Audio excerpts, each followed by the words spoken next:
ವೀಕ್ಷಕರೇ, big boss season 10ರ ಕೊನೆಯ ಘಟ್ಟ ಹತ್ತಿರವಾಗುತ್ತಿರುವಂತೆ ಬಿಗ್ ಬಾಸ್ ಮನೆಯಲ್ಲಿ ರಂಗು ರಂಗಿನ ವಾತಾವರಣ ಎದ್ದು ಕಾಣುತ್ತಿತ್ತು. ಹಳೆಯ ಸ್ಪರ್ಧಿಗಳು ಒಬ್ಬೊಬ್ಬರಾಗಿ ಪ್ರವೇಶಿಸಿ ಆಶ್ಚರ್ಯ, ಸಂತೋಷ ಎರಡೂ ಏಕಕಾಲಕ್ಕೆ ಸಂಭ್ರಮದ ವಾತಾವರಣ ಮುಗಿಲು ಮುಟ್ಟುತ್ತಿತ್ತು. ತುಕಾಲಿ ಹುಟ್ಟಿದ ದಿನದ ಸಂಭ್ರಮ, ಹಬ್ಬದ ಕೇಕ್ ಕತ್ತರಿಸುವ ಟೇಬಲಿನಲ್ಲಿ ನೀತು ಹಾಗೂ ಇಶಾನಿ ಕಾಣಿಸಿಕೊಂಡು ಸಕಾಜ್ ಮಜಾ ನೀಡಿದರು. ಆಮೇಲೆ ಭಾಗ್ಯಶ್ರೀ, ರಕ್ಷಕ್, ಮೈಕಲ್, ಸಿರಿ, ಸ್ನೇಹಿತ್ ಎಲ್ಲರೂ ಬೇರೆ ಬೇರೆ ಕಡೆಗಳಿಂದ ಪ್ರವೇಶಿಸಿ ಕುಣಿದು ಕುಪ್ಪಳಿಸಿ ಖುಷಿಯ ವಾತಾವರಣ ತುಂಬಿದರು.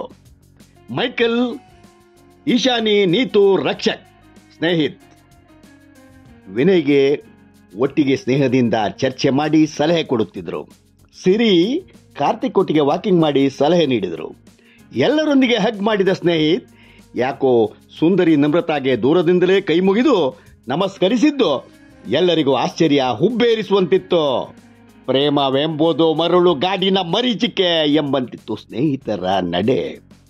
ಈ ಹಿಂದೆ ಕಿಚ್ಚನ ಪಂಚಾಯ್ತಿಲಿ ಸುದೀಪ್ ಎಲ್ರಿಗೂ ಒಂದು ಕಿವಿ ಮಾತು ಹೇಳಿದ್ರು. ಹೇಳಿ ಕೇಳಿ, ಇದು ಬಿಗ್ ಬಾಸ್ ಮನೆ, ಇಲ್ಲಿ ಟೆಂಪ್ರರಿ ಪ್ರೇಮ ಆಕರ್ಷಣೆ ಸಹಜ, ತಲೆ ಕಡಿಸಿಕೊಳ್ಳದೆ ನಿಮ್ಮ ನಿಮ್ಮ ಆಟದ ಬಗ್ಗೆ ಗಮನ ಕೊಡಿ, ಎಲ್ಲರೂ ಚಂದನ್ ಶೆಟ್ಟಿ ಆಗಲು ಸಾಧ್ಯವಿಲ್ಲ ಎಂದು ಬುದ್ಧಿ ಮಾತು ಹೇಳಿದ್ರು. ಈಗ ಸ್ನೇಹಿತ್ಗೆ ಇದು ಬೋಧಿ ವೃಕ್ಷದ ಕೆಳಗೆ ಕುಳಿತ ಬುದ್ಧನಂತೆ ಈಗ ಜ್ಞಾನೋದಯವಾಗಿದ್ದಂತೆ ಕಂಡು ಬಂತು. ವೀಕ್ಷಕರೇ, ಇನ್ನು ನಮ್ಮ ಲವ್ ಬಾಯ್ ಕಾರ್ತಿಕ್ ವಿಷಯ ಹೇಳಬೇಕೆಂದ್ರೆ, ಇವನು ಸುಂದರ, ಕಟ್ಟುಮಸ್ತಾದ, ಸ್ಪರ್ಧೆಗೆ ಗೆಲ್ಲಬೇಕಾದ ಎಲ್ಲ ಅರ್ಹತೆ ಇರುವ ಹುಡುಗ. ಆದರೆ ಲವ್ ಎಂಬುದೇ ಇವನ ವೀಕ್ನೆಸ್. ಇವನು ತಾಯಿಗೆ ಒಂದು ವಚನ ಕೊಟ್ಟಿದ್ದಾನಂತೆ, ಬಿಗ್ ಬಾಸ್ ಮನೆಯಿಂದ ಬರುವಾಗ ಒಂದು ಹುಡುಗಿಯ ಮನಸ್ಸನ್ನು ಗೆದ್ದು ಪಟಾಯಿಸಿಕೊಂಡು ಬರ್ತೀನಂತ ಎಂದಿದ್ದಂತೆ.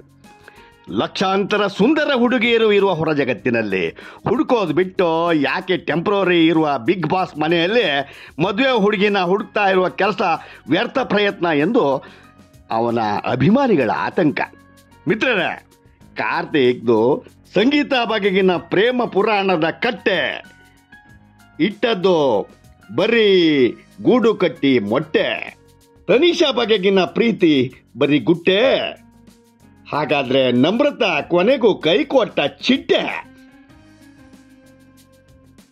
ಎಲ್ಲ ತಾಕತ್ತು ಇದ್ದು ಅತ್ತ ಯುದ್ಧದಲ್ಲಿ ಕಪ್ ಗೆಲ್ಲದೆ, ಇತ್ತ ಮಾಯಾಂಗನೆಯರ ಮನಸ್ಸನ್ನು ಗೆಲ್ಲದೆ, ಪ್ರೇಮವೆಂಬ ಬಿಸಿ ಹಾಲು ಕುಡಿಯಲು ಹೋಗಿ ಬಾಯಿ ಸುಟ್ಟುಕೊಂಡ ಬೆಕ್ಕಿನಂತೆ ಆಗಿದೆ ನಮ್ಮ ಹೀರೋ ಪರಿಸ್ಥಿತಿ.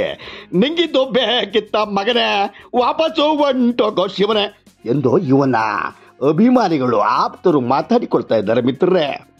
ಇನ್ನು ಡ್ರೋನ್ ಪ್ರತಾಪ್ ವಿಷಯ, ಇಶಾನಿ ಅವರಿಗೆ ಪ್ರೀತಿಯಿಂದ ಕೈ ಕುಲುಕಲು ಹೋದಾಗ ಆಕೆ ನಿರಾಕರಿಸಿ ಅವನ ಮೇಲೆ ಇದ್ದಕ್ಕಿದ್ದಂತೆ ರೇಗಿ ಕಾಗೆ ತರ ಕಕ್ಕ ಮಾಡಿಕೊಂಡೇ ಇಮೋಷನ್ ಪ್ಲೇ ಮಾಡಿ 100 ದಿನದವರೆಗೆ ಬಂದಿಯಲ್ಲೋ ಎಂದು ರೇಗಿಸಿದ್ದು ಎಲ್ಲರಿಗೂ ಒಂದು ಕ್ಷಣ ಪರಮಾಶ್ಚರ್ಯವಾಯಿತು.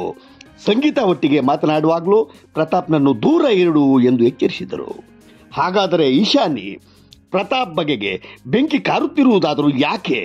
ಪ್ರತಾಪ್ ಪಾಲಿಗೆ ವಿಷ ಕನ್ಯೆಯೇ ಆದಳೆ ಎಂದು ಪ್ರತಾಪ್ ಅಭಿಮಾನಿಗಳ ಆತಂಕ. ಮಿತ್ರರೇ, ಇಂಥ ಸ್ವಾರಸ್ಯಕರ ಸುದ್ದಿಗಳಿಗಾಗಿ ನಮ್ಮ ಅನ್ಫಿಲ್ಟರ್ಡ್ ಯೂಟ್ಯೂಬ್ ಚಾನಲ್ ಸಬ್ಸ್ಕ್ರೈಬ್ ಮಾಡಿ ಮಿತ್ರರೇ.